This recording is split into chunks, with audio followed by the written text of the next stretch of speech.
Le damos gracias al Señor que podemos estar un día más en la casa de oración. Amén. Bien, mis amados hermanos, qué hermoso tiempo, ¿cierto?, que podemos tener adorando al Señor. Amén. Yo me imagino cuando vamos a estar ahí en la eternidad junto al Señor, junto a millares de otros cristianos también, millares de ángeles también, adorando al Señor. Qué evento más hermoso va a ser ese. Amén. Si acá en la tierra, mi hermano, cuánto nos gozamos nosotros, cuánto más va a ser cuando estemos ahí en la presencia, ¿cierto?, del Señor en la eternidad, viendo todo aquello que el Señor tiene preparado, ¿cierto?, para sus hijos. Va a ser algo tremendo. Así que por eso, por lo mismo, hay que prepararse para poder estar allí y no perderse aquel evento. Amén. Mis queridos hermanos, la palabra del Señor el día de hoy se va a encontrar en el Evangelio de Mateo, capítulo 16. Evangelio de Mateo, capítulo 16, del versículo 1 al 4. Y la palabra del Señor lleva por título Generación incrédula o una generación de creyentes, una generación de fe. ¿A qué bando pertenecemos nosotros, mi hermano? ¿A la generación incrédula, adúltera, pecadora, como la describe el Señor, ¿cierto?, en estos versículos? ¿O vamos a ser nosotros parte de la generación de fe? Amén. Veamos lo que dice la palabra. Evangelio de Mateo, capítulo 16, versículo 1, dice así: Vinieron los fariseos y los saduceos para tentarle, y le pidieron que le mostrase señal del cielo. Mas él respondiendo les dijo: cuando anochece decid buen tiempo, porque el cielo tiene arréboles, y por la mañana hoy habrá tempestad, porque tiene arréboles el cielo nublado. Hipócritas, sabéis distinguir el aspecto del cielo, mas las señales de los tiempos no podéis. Generación mala y adúltera, la generación mala y adúltera demanda señal, pero señal no le será dada, sino la señal del profeta Jonás. Y dejándolos se fue. Padre, te damos gracias, Dios mío, por tu palabra. Oramos, Dios mío, que tú abras nuestro entendimiento, nuestro corazón, para poder entender esta palabra y para poder recibirla, Señor, y poder ponerla por obra. Bendice, Dios mío, este tiempo de enseñanza. En el nombre poderoso de Jesús pedimos todo. Amén y amén. Mis queridos hermanos, el Señor dijo, ¿cierto?, en la Escritura, en otras Escrituras, si nosotros tuviéramos fe solamente como un grano de mostaza, imagínense, como un grano de mostaza. Y usted sabe, la semilla de mostaza es la más pequeña de todas las semillas, una de las más pequeñas. El Señor dijo, si tuviéramos fe como una semilla de mostaza, seríamos capaces de mover los montes de un lugar a otro. ¿Qué más fuera, si usted se pone a pensar, si tuviéramos la fe del porte de una nuez, del porte de un poroto, o que nuestra fe fuera más grande? Las cosas increíbles y maravillosas que nosotros podríamos hacer para el Señor, en el nombre del Señor. Haríamos proezas para Dios. En la Biblia nosotros encontramos una generación de fe de creyentes. Por ejemplo, cuando nosotros vemos, ¿cierto?, la palabra del Señor, encontramos allí la historia de Abraham, que Dios, ¿cierto?, llama a Abraham de Ur de los Caldeos, de una tierra totalmente pagana, una tierra que adoraba a otros dioses, que no conocía al verdadero Dios, y Dios le da solamente una palabra, le dice: mira, Abraham, sal de tu tierra, de tu parentela, y ven a la tierra que yo te mostraré. Y Abraham obedeció esa palabra y salió por fe, sin saber a qué tierra él iba a llegar. Y Abraham, por eso se conoce en la Biblia como el padre de la fe, porque él le creyó al Señor y tuvo una fe, hermano, pero tremenda. El padre de la fe es el padre Abraham. En la Biblia también nosotros encontramos otros personajes, hermano, que tuvieron fe, pero increíble. La generación de los héroes de la fe. Tenemos, por ejemplo, el ejemplo de José. ¿Cuánto, mi querido hermano, no vivió José? Si usted echa a andar la memoria y recuerda la historia bíblica, José, ¿cierto?, era un jovencito, amado por su padre, pero despreciado por sus otros hermanos. José fue vendido para Egipto, ¿cierto?, como un esclavo. Tuvo que vivir cuántas situaciones, mi hermano querido.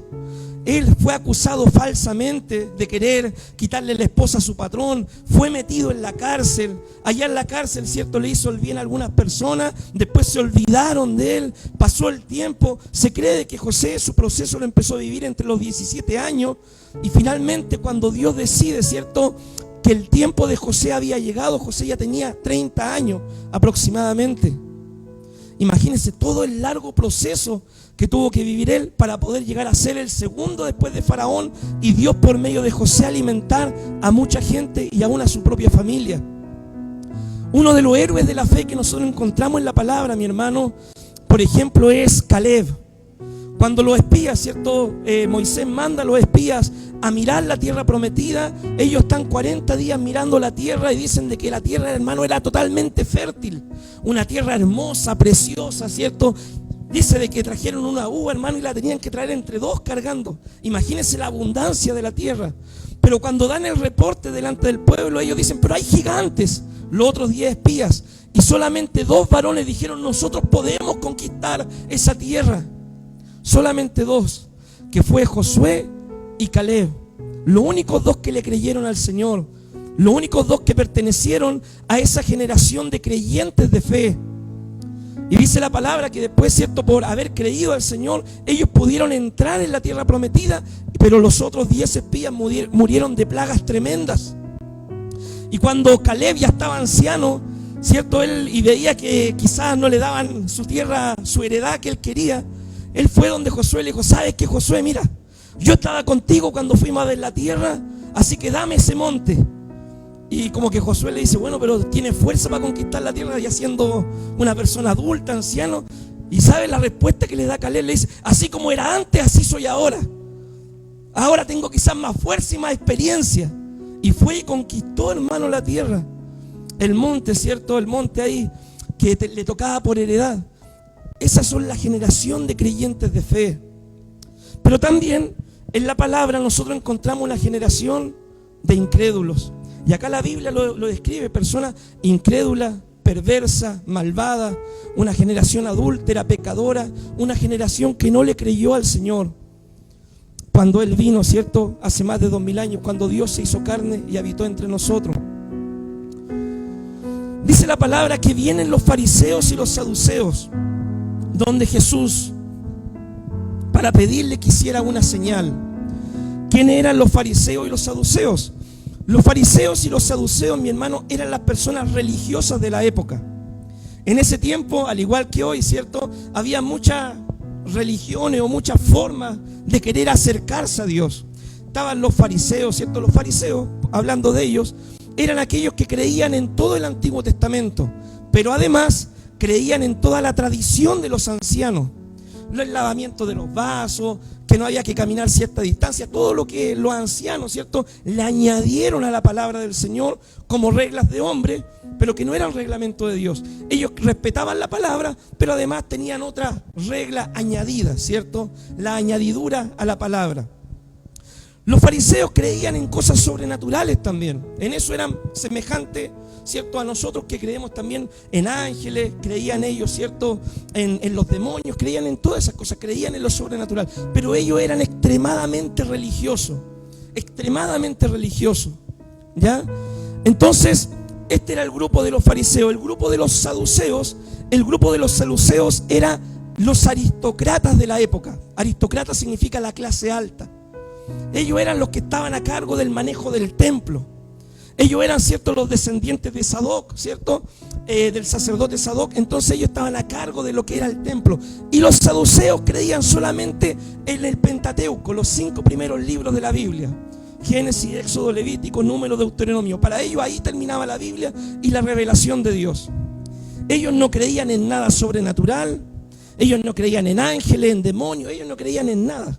Creían en los libros de Moisés y en nada más.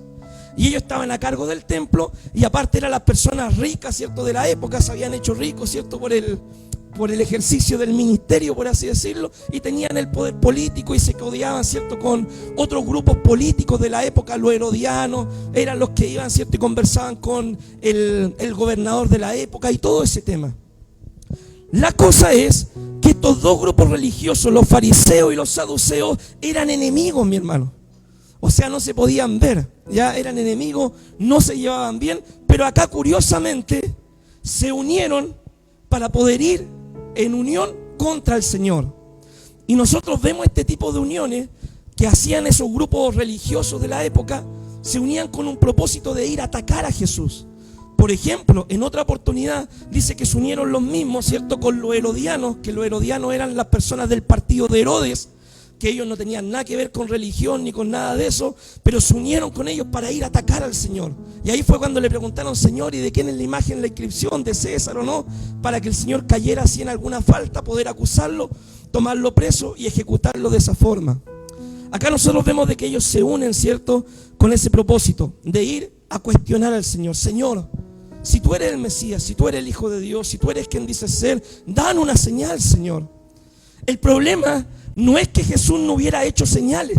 Jesús sanó, hermano. La primera señal que Cristo hizo, convirtió el agua en vino. Eso dice el Evangelio de Juan. El Señor, hermano, sanó el centurión, como nombraba la hermana, ¿cierto?, en el devocional. Sanó al leproso, sanó ciegos, sanó a Bartimeo, resucitó muertos, resucitó a Lázaro. El Señor, ¿cuántos milagros no hizo, mi hermano? El problema no era falta de credenciales que evidenciaran que Jesús era el Mesías. El problema era que ellos no tenían fe en el Señor.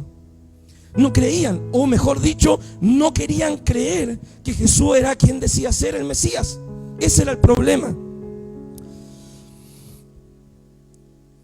Así como en ese tiempo, mi hermano, se unían algunos grupos religiosos, ¿cierto?, para poder atacar al Señor. Si nosotros traemos la palabra para nuestro tiempo, hoy en día también hay personas que se unen para atacar la causa del Evangelio, para atacar el cristianismo, para atacar la fe, para cuestionar la fe, para tratar de derribar los argumentos de la fe.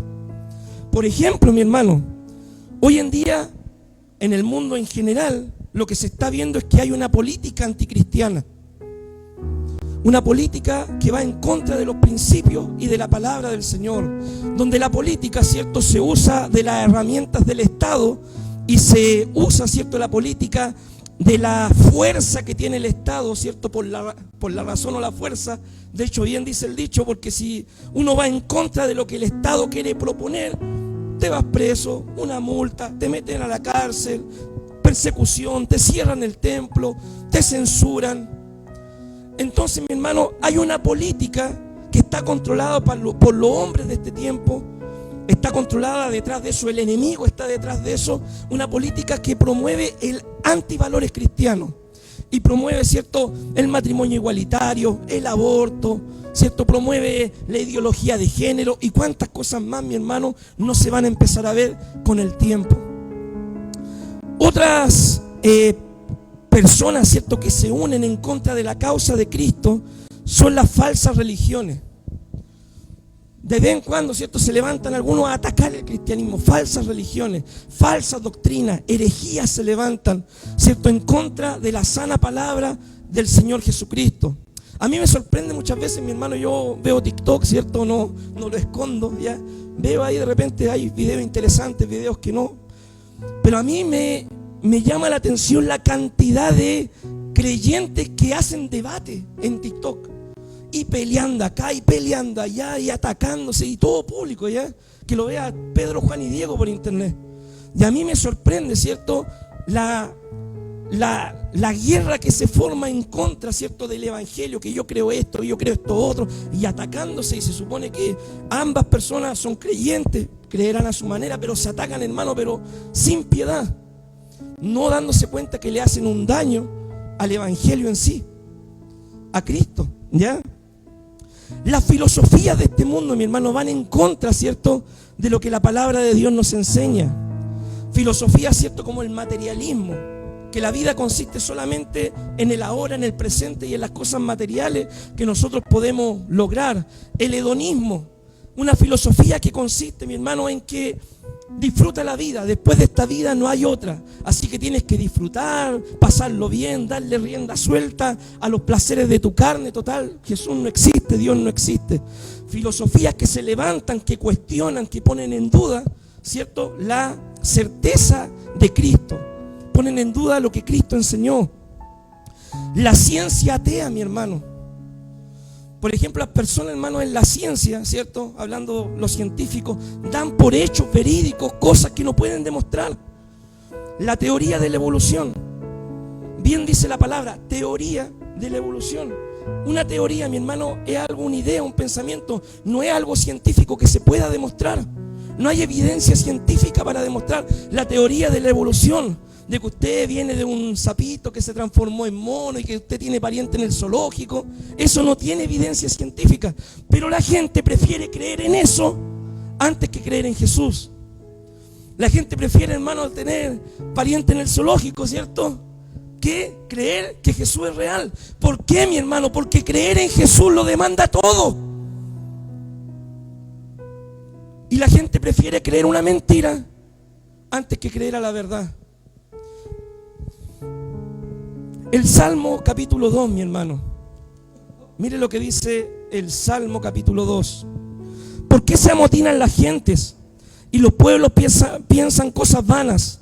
Se levantan los reyes de la tierra y los príncipes consultan unidos contra el Señor y contra sus ungidos, contra el Mesías, diciendo: rompamos sus ligaduras, echemos de nosotros sus cuerdas. No nos queremos sujetar a su ley, no queremos vivir de acuerdo a Dios nos manda. El que mora en los cielos se reirá, el Señor se burlará de ellos, luego hablará en ellos en su furor, en el día del juicio. Los turbará con su ira. ¿Por qué estoy acá, Señor? Cuando se den cuenta y despierten esa realidad sin Dios. Yo he puesto mi rey sobre Sión, mi santo monte. Yo publiqué el decreto. Jehová ha dicho: mi hijo eres tú, yo te engendré hoy. Pídeme y te daré por herencia a las naciones y como posesión tuya los confines de la tierra. Los quebrantarás como con vara de hierro, como vasija de alfarero los desmenuzarás. Ahora pues, oh reyes, sed prudentes. Admitid amonestación, jueces de la tierra. Servir a Jehová con temor y alegraos con temblor. Honrar al Hijo, para que no se enoje y perezcáis en el camino, pues se inflama de pronto su ira. Bienaventurados todos los que en Él confían. El Salmo número 2, mi hermano, muchos años antes ya decía cuál iba a ser la actitud del corazón de los hombres referente al ungido, ¿cierto? Sabemos que el único ungido de los ungidos es el Señor. A eso se refiere este salmo. Este salmo capítulo 2 es un salmo mesiánico, mi hermano, que se refiere al ungido de Jehová, al Señor Jesucristo, ¿ya? A pesar, ¿cierto?, de que muchos no quieran nada con Dios, mi hermano, nosotros ¿qué debemos hacer? Nosotros debemos seguir adelante.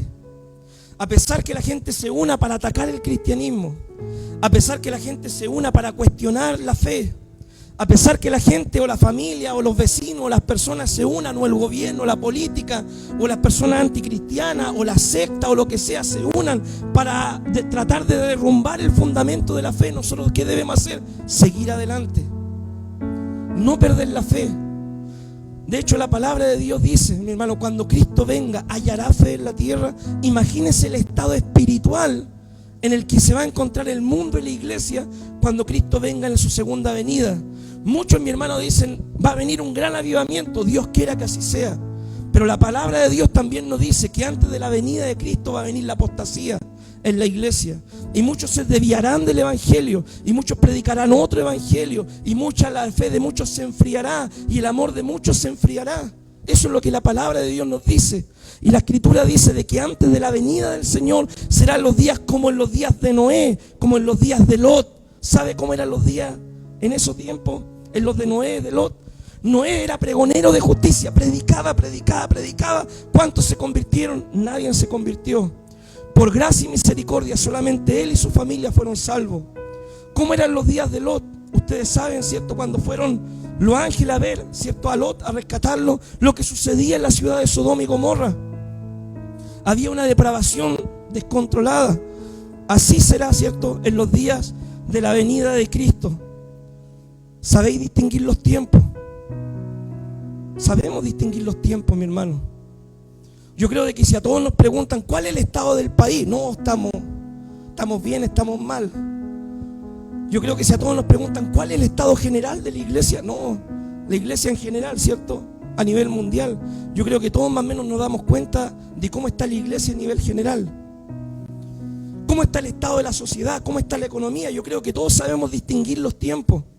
El tema, mi hermano, es que tenemos que estar preparados. Porque cuando usted distingue el tiempo y usted sabe de que mañana va a llover, Usted no se va al trabajo, ¿cierto? Así nomás. Usted toma las medidas, se pone la parca, lleva el paraguas, ¿cierto? Porque sabe que si va con pura polera, cuando salga el trabajo va a quedar todo mojado. Saber distinguir los tiempos debe llevarnos a nosotros a prepararnos, mi hermano. Ese es el sentido de saber distinguir los tiempos. Acá Jesús le dice, ¿cierto?, a esa generación incrédula, pecadora, adúltera, le dice: ustedes saben distinguir los tiempos. Miran el cielo y el cielo tiene arréboles. ¿Qué significa que tenga arréboles? Que el cielo se pone rojizo. Eso significa. Ustedes miran, se pone rojizo, ya, va a haber buen día. No, el cielo tiene arréboles, pero está nublado. Mañana va a estar lloviendo. Saben distinguir los tiempos. Yo le voy a hacer una pregunta. ¿Quién de ustedes no sabe, o quién de ustedes sabe, cierto, que en las noches, cuando usted está en la noche, mira al cielo y si lo ve súper estrellado, usted sabe, mañana va a haber buen día? Yo creo que todos lo sabemos, ¿cierto? La gran mayoría de los que estamos acá.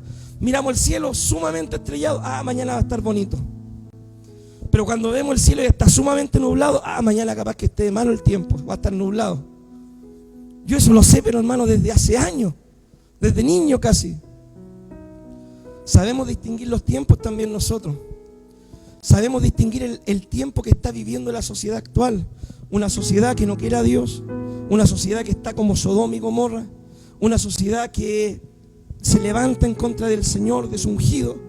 Una sociedad, cierto, que va en decadencia. Es más, mi hermano, si miramos la profecía bíblica, Jesús nos dijo las cosas que iban a pasar en este tiempo. La ciencia aumentaría. Usted pensaba, mi hermano, de que con los teléfonos móviles, ¿cierto?, que ya tenían casi el computador instaurado en estos teléfonos, esto ya no podíamos avanzar más. No, mi hermano, todo nos sorprende. Llega la inteligencia artificial. Y ya nos estamos pareciendo cada día más. La ciencia va aumentando, hermano, ahora a un paso pero agigantado. Y no debería extrañarnos, mi hermano, si el día de mañana tenemos que hacer la película de Connor, ¿cierto?, de Terminator. Cuando las máquinas tomen dominio, ¿cierto?, autocontrol y se manejen solas y todo. Hermano, quizás no debería sorprendernos eso. Que de repente los computadores, el internet se maneje solo, la inteligencia artificial. Bueno, no debería sorprendernos quizás. Porque la ciencia está aumentando, mi hermano, muchísimo. Muchísimo. Y eso es una señal que Cristo nos dejó en la palabra. Le piden a Jesús que le muestre una señal, ¿ya? Pero no una señal, mi hermano, no porque hubiera un interés genuino, real de ellos de creer, sino para tentarlo. Muéstrame una señal y creeré en ti. Baja de la cruz y vamos a creer en ti. O lo que hizo Satanás, ¿cierto?, en el desierto. Si eres hijo de Dios, tírate del pináculo del templo. Quería que Jesús se suicidara, ¿cierto? Si eres hijo de Dios, convierte las piedras en pan. Jesús lo hubiera podido hacer, pero lo estaba tentando. La tentación no era, mi hermano, que convirtiera las piedras en pan. La tentación, ¿cuál era? Si eres hijo de Dios. Estaba poniendo en duda su identidad. Eso es lo que Satanás estaba haciendo. Porque Cristo, hermano, tenía el poder de convertir, hacer lo que Él quisiera, si Él es Dios. Pero le estaba cuestionando su identidad. Si eres hijo, demuéstrame. ¿Ya? Entonces, mi hermano, viene esta gente a decirle: si eres hijo de Dios, dan una señal. Si eres el Mesías, dan una señal y creeremos en ti.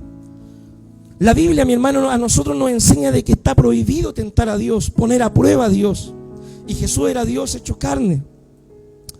Además, mi hermano, Jesús había realizado ya muchos milagros que acreditaban de que Él era quien decía ser. Cuando le van a preguntar los mensajeros de Juan el Bautista, le dice: Juan, ¿cierto? Mira, nos mandó Juan. ¿Eres tú el que esperábamos, no? ¿Qué le dijo el Señor? Los ciegos ven, los cojos andan, los sordos son sanados, los mudos hablan, ¿cierto? Los ciegos ven, todo. Los muertos son resucitados. Cristo le contesta de que esas son las credenciales de que Él era el Mesías. Eso le está diciendo el Señor. Como le dije, mi hermano, el problema no era la falta de señales. Jesús había hecho mucho. El problema era la incredulidad del corazón. Y a veces las personas, mi hermano, tienen grandes revelaciones con Dios. Grandes revelaciones, sanidades. Dios le habla en sueño. Cuántas cosas vividas con Dios. Yo a lo largo de mis años de cristiano, mi hermano, he visto muchas cosas. Personas, mi hermano, que yo le podría decir tenían el celular de Dios. Yo nunca he tenido el celular de Dios, pero ¿sabe qué? Llegaran al templo, Dios me habló a las 3 de la mañana, esto aquí, esto allá, allá, y se cumplía, mi hermano. Pasa el tiempo y después la gente se iba al mundo. Los profetas dejaban de ser profetas, imagínense. Entonces yo he visto muchas cosas. Para el año 2010, ¿cierto? Dios a una persona, mi hermano, le dio un sueño. Le dijo: entre el 27 y el 28 voy a mover la tierra. Hermano, verídico, ¿eh? Nosotros en ese tiempo en la iglesia que estábamos lo contamos a la iglesia, de forma así, en la oportunidad. Nadie creyó. La verdad que yo ni mismo creí. ¿Ya? Cuando ocurrió el terremoto, mi hermano, yo le pedía perdón al Señor por incrédulo. Y pasó esa situación, ¿cierto? Y yo muchas veces he conversado con esta misma persona y yo le dije: ¿sabes qué? Mira, si Dios me hubiera revelado eso a mí, es que yo estaría todos los días predicando hasta descalzo en la calle. ¿Me entiendes? Nosotros, mi hermano, somos una generación que ha creído en el Señor, pero somos una generación que no le ha creído 100% al Señor. Esa es la verdad. Creemos que Dios existe, creemos que Dios es real, pero mi hermano querido, si usted tuviera una fe como la tuvo el apóstol Pablo, como la tuvo el apóstol Pedro, como la tuvieron los primeros cristianos, mi hermano, es la hora que usted estaría descalzo predicando en las calles, de tanto haber gastado sus zapatos. Es la hora, mi hermano, que usted en sus rodillas tendría callos, tanto estar orando todos los días. Es la hora, mi hermano, que usted tendría una Biblia toda destartalada, tanto estarla leyendo. No digo que no creamos en Dios. Lo que digo, mi hermano, es que tenemos una fe demasiado pequeña para un Dios tan grande. Y debemos hacer crecer nuestra fe como iglesia. Porque yo siempre lo digo, mi hermano, lo he pensado muchas veces también. Si nosotros, mi hermano, creyéramos como creyó el apóstol Pablo, creyéramos como creyeron los primeros cristianos, viviríamos un avivamiento continuo, mi hermano, continuo. No digo de que todos dejaríamos nuestros trabajos para dedicarnos a predicar, no, trabajaríamos, pero le dedicaríamos mucho más tiempo al Señor del que lo hacemos hoy en día. Estaríamos totalmente comprometidos con la obra, mi hermano. Muchas veces, mi hermano, analice lo que canta en la alabanza, lo que canta. ¿Usted se ha dado cuenta lo que canta, lo que alaba al Señor, lo que le dice al Señor mientras alaba? Y le dice: Señor, que me falte todo, menos tu presencia. ¿Estás dispuesto a que te falte todo menos la presencia del Señor? ¿Estás dispuesto a perder la salud, perder el trabajo, que tu familia no ande muy bien, perder cuantas cosas y seguir con una fe intacta? Si usted la tiene clara, usted va a perseverar. Si usted realmente sabe en quién ha creído, usted va a seguir adelante. A mí, mi hermano querido, ya con esto termino, me asombra y me maravilla, por ejemplo, la fe de un pastor que soy amigo de él, el pastor Sebastián Parra. Lo voy a dar con nombre, somos amigos, no voy a hablar mal de él. A mí me asombra la fe de él, porque él, hermano, es un joven, más joven que yo. Y él, por ejemplo, su hija, mi hermano, un cáncer. Y él, plantando una iglesia, a su hija le dio un cáncer. Y él, mi hermano, nunca ha renegado contra Dios. Persevera, evangeliza, sale a hacer la obra, trata de reunir a la iglesia. Muchas veces quizás la iglesia está, no está presente, porque plantar una iglesia es difícil, pero él aún así se esfuerza. Su hija con cáncer, tratándose, haciendo quimioterapia todos los días jueves en el hospital regional de Coihueco, acá, a tratarse médicamente. Hace poco la hija le dio una apendicitis, ahí de urgencia al hospital, y él, mi hermano, ha sido sumamente probado, pero aún así él persevera. Yo conversando con él muchas veces me dice: ¿sabes qué? Ora por mí. Porque muchas veces como humano, yo creo en Dios, pero muchas veces como humano me canso al máximo. Estoy estresado, estoy fatigado, estoy mal muchas veces. Pero la prueba no quita de que yo dejé de creer en Dios. La prueba no quita que yo dejé de servir al Señor. Y esa es la fe, mi hermano, que nosotros también debemos lograr como hijos del Señor. Que una enfermedad, un problema, una situación difícil no nos aleje del Señor. Hay una generación incrédula que cuestiona al Señor, el mundo, la gente que no quiere creer, una generación incrédula, adúltera, pecadora, que no quiere nada con Dios, que tiene una y mil excusas, mi hermano, para no acercarse al Señor. El camino al infierno está pavimentado de muy buenas excusas para ello. Pero hay una generación de creyentes y usted necesita ser parte de esa generación de creyentes. Usted necesita ser parte de la familia de Abraham. de aquellos que imitan la fe de José, de aquellos, cierto, que siguen el ejemplo de Caleb, de aquellos que conquistan la tierra como Josué, de aquellos, cierto, que trabajan en el ministerio como el apóstol Pablo, de aquellos, cierto, que se arrepienten, cierto, cuando le han fallado al Señor como Pedro, porque saben en quién han creído y que se han equivocado, pero eso no los detiene para seguir adelante. Se arrepienten, se levantan, se limpian el polvo y perseveran. Usted necesita pertenecer a esa generación, la generación de fe. Amén. Amén, mi hermano querido. Yo quiero ser parte de esa generación. Amén. Y cuando el Señor venga a decir: heme aquí, Señor, envíame a mí. Quizás, Señor, no fui el mejor, pero traté de esforzarme al máximo posible. Yo quiero esforzarme. Amén. Y lo animo también a que usted se esfuerce en este año. Amén. Adoramos al Señor, oramos. Padre, te damos gracias, Dios, por este tiempo de enseñanza. Amado Dios, ayúdanos, Señor, a ser parte de esa generación de fe. Amado Dios, tu palabra nos deja muchísimos ejemplos, Señor, de hombres, de mujeres que creyeron en ti. Amado Dios, a pesar de las circunstancias que ellos vivieron, Señor, Padre, pero nada ni nadie los apartó de tus caminos, Señor. Amado Dios, tu palabra nos da ejemplos, Dios mío, Abel, amado Dios, Abraham, Jacob, Moisés, Señor, Elías, Eliseo. Cuántos varones, Señor, en el pasado creyeron, Señor, a pesar de todas las situaciones que vivieron, y perseveraron hasta el fin, Señor, para recibir esa corona. En el Nuevo Testamento, Dios mío, también encontramos guerreros tuyos, Señor, hombres, mujeres, Señor, que te servían apasionadamente, que a pesar que vivieron muchas situaciones, Señor, perseveraron hasta el final para poder heredar, Dios mío, Señor, esa promesa que tú le hiciste.